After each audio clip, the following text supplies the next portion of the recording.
198 pesos lang, may electric pang ka na.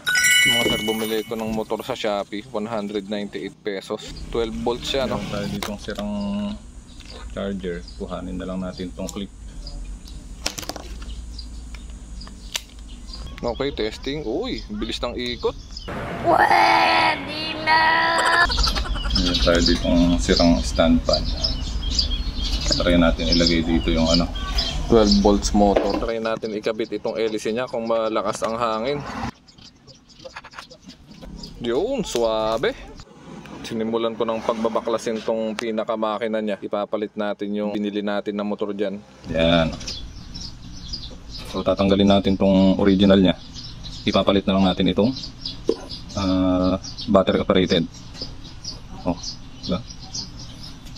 So para mahugot yan, tatanggalin yan para mahugot. Kasi itong nasa loob niya, ganyan yan. Press ko na yung mga tornilyo. Tanggalin natin yung pinaka. Tanggalin na natin yan. Ito. So para siya mahugot, meron siyang rito, sabat. Sir, nahugot na natin yung sabat kanina. So hilahin nyo lang dito.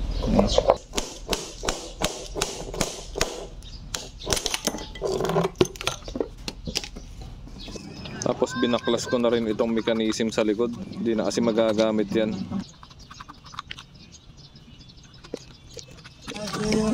Yun o, salpak nyo lang yung motor dyan. Saktong sakto yan mga sir. Tapos gamitan nyo lang siya ng glue gun para ma-fix nyo yung pinaka-motor dyan. Basta siguraduhin nyo lang na nakasentro,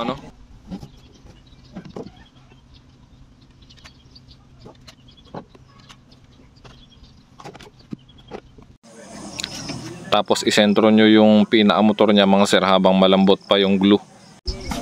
Tapos ang kinabit ko na rin na wire dito, yung dating wire niya na rin, Kahit magkabaliktad yan, okay lang. Sa battery mo na lang baliktarin.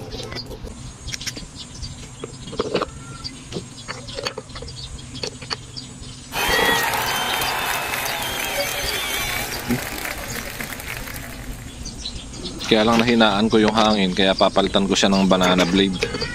Bali binawasan ko siya ng konti kasi medyo mahaba siya,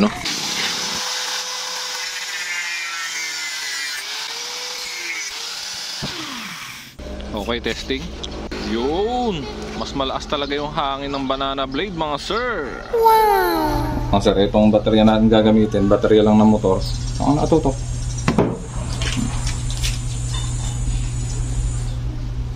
Uy, lakas niya, no?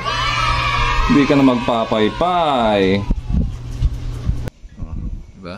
Walang kuryente ngayon. Pero naka-electric pang kami. Ayos.